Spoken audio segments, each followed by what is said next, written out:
చాలామంది బిజినెస్ పెడతారు, సక్సెస్ అవుతారు.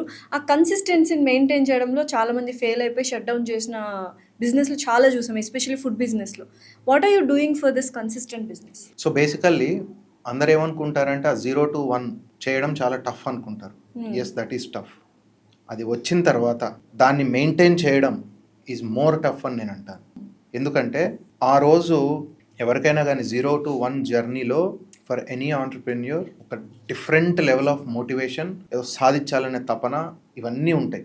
ఓవర్ ద టైం కన్సిస్టెంట్గా అది మెయింటైన్ చేయడం ఇట్స్ వెరీ డిఫికల్ట్. అందుకు ఏంటంటే ఆ సక్సెస్ వచ్చిన తర్వాత అందరూ ఏమైపోతుందంటే లైఫ్ వాళ్ళది ఆ సక్సెస్ని ఓవర్గా తీసేసుకొని బేస్ని మర్చిపోతాం.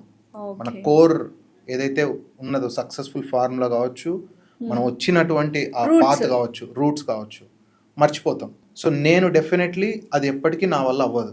నేను ఈ రోజుకు డే 1లో ట్రక్ పెట్టిన రోజు ఎలాంటి మైండ్ సెట్, ఎలాంటి యాటిట్యూడ్ ఉందో నాకు ఈ రోజుకు అదే ఉంటుంది. My main motivation, main focus మంచి కస్టమర్తోని మంచి అప్రిసియేషన్ తెచ్చుకోవాలి. మంచి ఫుడ్ సర్వ్ చేస్తే వాళ్ళు బాగా తింటే మనం హ్యాపీ. సో అది అచీవ్ చేయడానికే నేను కన్సిస్టెంట్గా మేము ఎఫర్ట్స్ పెడతానే ఉంటాం.